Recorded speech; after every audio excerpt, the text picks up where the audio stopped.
Hello. I want to talk to you today about what is real. How do we know what is real? Owen Barfield, which was a friend of C.S. Lewis, opened up his book, Saving the Appearances, with the question about a rainbow. Is it right to say that a rainbow is an object, is a thing? Does a rainbow exist?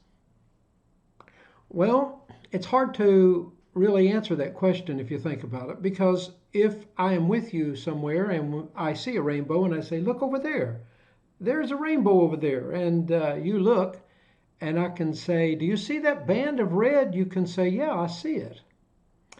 So we have a shared experience of a rainbow that we can talk about, which means that it's not just something inside my head, but something that objectively exists outside our heads that we can look at together and discuss. Nonetheless, it's challenging to say that a rainbow exists because when you go toward the rainbow, you can't find it. You can't weigh it. You can't put it in a box. You can't really test a rainbow. So a rainbow is kind of a perception. So Owen Barfield offers the word phenomena. It's a phenomena. It's just something, yes, we can experience together, but it's more, it is less of a thing than it is just a phenomena. But then he goes on to say, if we could take a time lapse of a rock over 5 million years, we would also see a rock coming into existence and out of existence. Maybe it'd take longer than 5 million years, I don't know. But we would certainly see change. Erosion would change the rock. There would be a morphing. We would watch something shifting. So he goes on to say that the difference between our experience of a rainbow and a rock is really due to the time. A rainbow is here for a very short time, a few seconds sometimes, a few minutes. A rock is here for much longer than we are. So during our whole lifetime, we will not see any change in a rock unless we chip at it or something like that. So changes are perceptible or imperceptible by the naked eye and without instrumentation in a way to be judged by us for how long we're watching them and so forth. But this question, what is a rainbow? Is it a real thing or not? Goes to the heart of an issue that divides all the world's philosophies and religions. And it is this: what is real?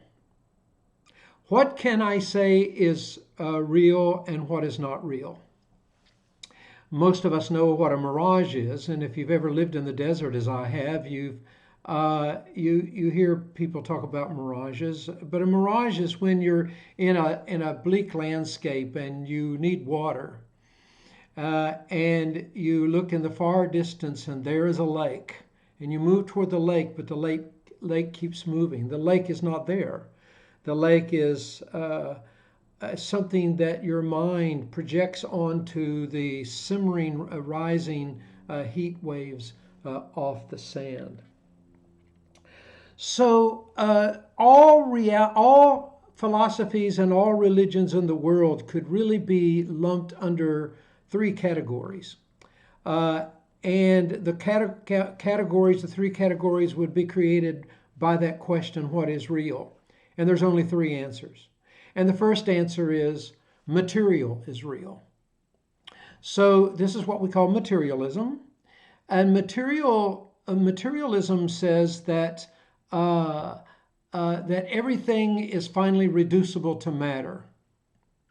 Whatever things that we experience or think we experience, it's about matter. Our brains are made of matter, and so things that we think about, that we analyze, the things that are good or just or pure or whatever, love, all of this it has a certain kind of existence, but it's not a real existence in the sense that an ostrich is real or a rock is real. And the second answer to what is real is what we call idealism. Idealism says that ideas are real, spirit is real, information is real, and material comes out of this. And material in this sense is less real than ideas and less real than spirit. So that kind of goes contrary to the way people in the Western world have thought for a long time. But idealism has very strong proponents. And it, by and large, has been the root of the philosophies in the eastern part of the world. Now, there's a third answer, what is real, and it is the answer that Christians and Jews and Muslims offer the world, and let's call it incarnationalism. I can't think of a better word than that. And it says that spirit or information or idea indeed does come first because that's God, but that material also is real and has been given what St. Thomas Aquinas called the dignity of independent existence from God. So a rock is God's work, but a rock is not God. And it's kind of a complicated thing, and you get into the high weeds in philosophy in this. But the idea here is that reality is material and spiritual forces interpenetrating, and that gives us reality. Why is that important? A lot of people say, well, that's really interesting. I was glad to have a 10-minute discussion about it, but in the end, it doesn't matter. But see, it does matter when the society you're living in has long ago made a choice about this. Then you are born experiencing the world in a certain way, and you do not stop too much to talk about whether it's reasonable or not. You just accept it as your given way of experiencing the world, what we call common sense.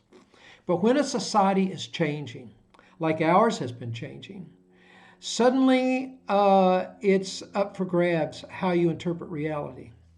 And your neighbor may be interpreting reality quite differently than you do.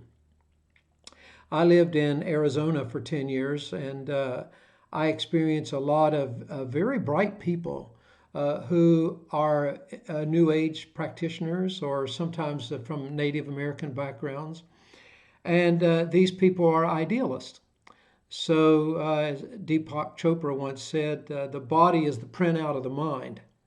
And as I go back and look at these videos, I'm thinking, man, my mind needs to print out a new version of myself.